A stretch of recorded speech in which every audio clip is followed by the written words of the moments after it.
Mark Hamill, of course, famously played Luke Skywalker in Star Wars, and he's going to continue to do so. He is frustrated, as a lot of Americans are, over all the shootings. He sees the Virginia shooting, this live on-air execution, and he writes out in frustration on Twitter what a lot of us felt. Enough. Australia fixed it after Port Arthur, 96. America can too. Bravo, Andy Parker, for your new mission.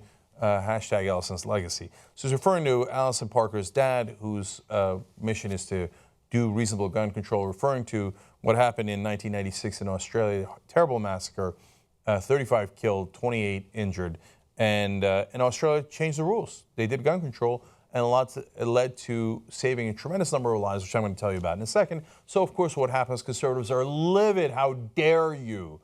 How dare you be bothered by watching two people get executed right in front of you?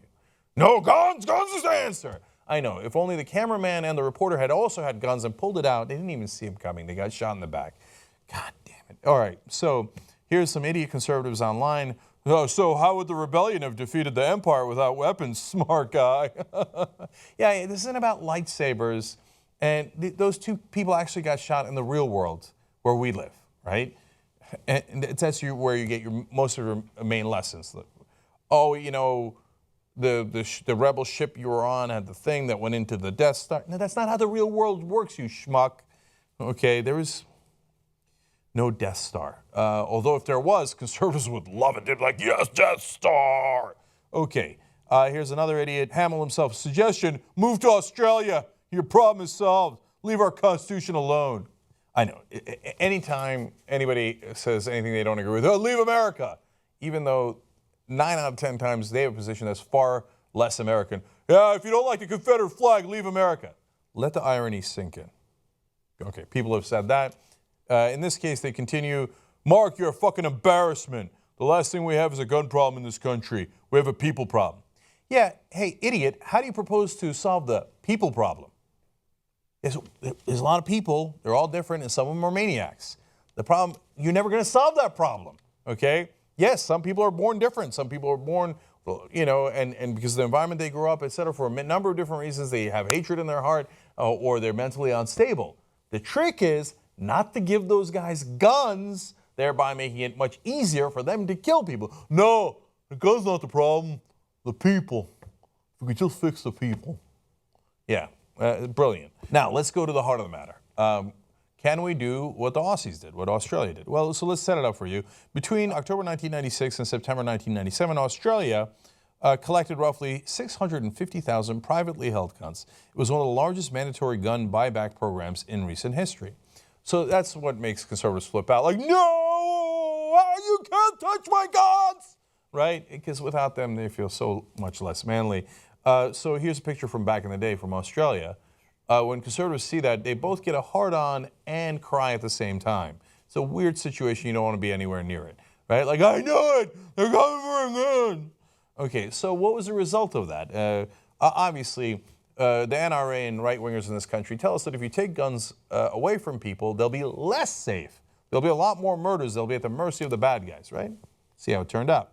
The so-called National Firearms Agreement, drafted the month after the shooting, sharply restricted the legal ownership of firearms in Australia. It also established a registry of all guns owned in the country, among other measures, and it required a permit for all new firearm purchases. So all of the regulations that the right wing here despise. I mean, this is what they think Obama's going to do, even though he's proposed no such thing.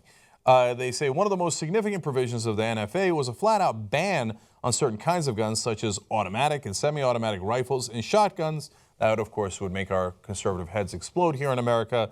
And they say, according to one academic estimate, the buyback took in and destroyed 20% of all privately owned guns in Australia. Analysis of import data suggests that Australians haven't purchased nearly enough guns in the past 18 years to make up for the initial decline. Okay, so that's all the regulation they did, all the regulation that our right wing would despise. How did it work?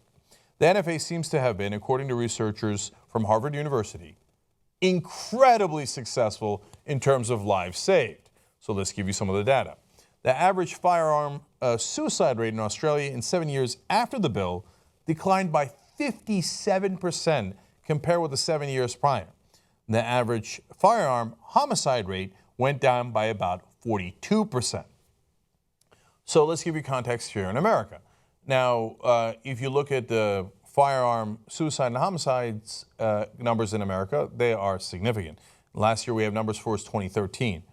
21,175 people died in 1 year alone from firearm suicides.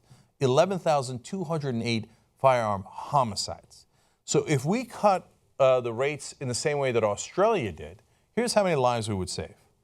We'd save over 12,000 lives from suicides and over 4,700 lives from homicides due to firearms.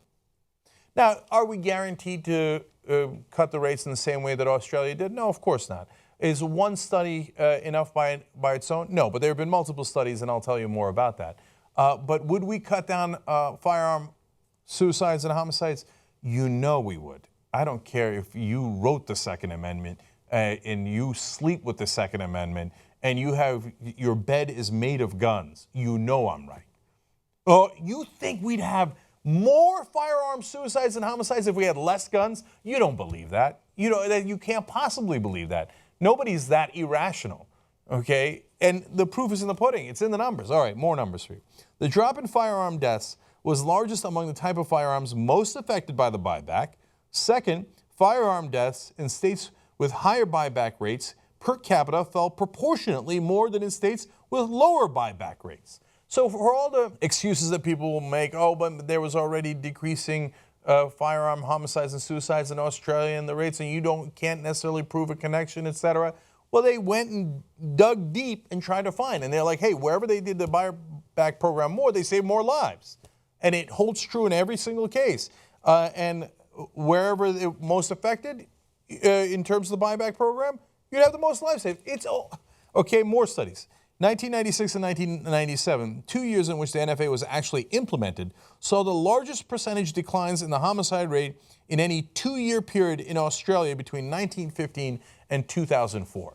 So they buy the guns back and see a huge decline in homicide rate.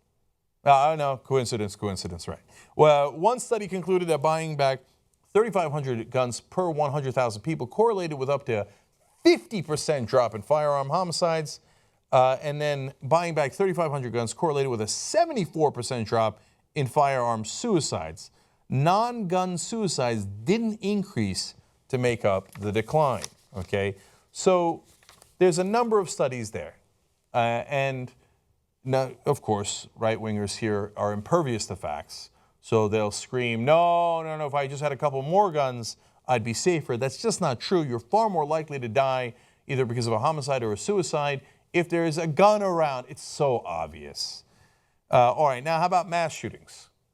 Can you possibly make the argument that less guns equals more mass shootings? I guess the right wing in this country can make any argument, but it would be foolish and counterfactual.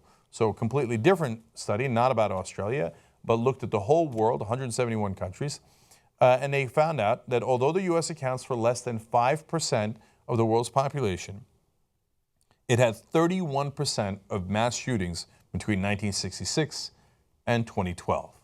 We are number one by a mile. We've had over 90 mass shootings. That means at least 4 people shot in one single incident. Okay, the second closest country is at 18. We're killing them.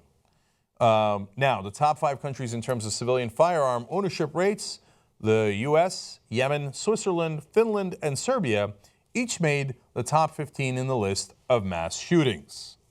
The strongest statistically significant factor Langford found, and he's a researcher in this case, was the national firearm ownership rate. More guns equals more mass shootings. It holds throughout the whole world.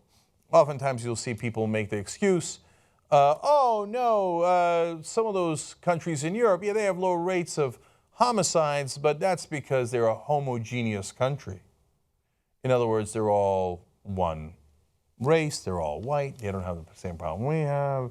Now look, different races living together could create some issues, but oftentimes racists use that as and they don't have blacks and Latinos, you know what I'm saying? That's the real problem.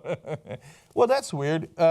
Yes, you're right, in a lot of places in Northern Europe where they have no guns and they have homogeneous country, they have much lower homicide rates. So is it the homogeneous part or is it the guns part? Well, in Switzerland and Finland, they're pretty homogeneous. So is Serbia as well. But let's take Finland as the example. Finland, very homogeneous, very white, right? They've got more guns and more mass shootings. It's the guns, stupid.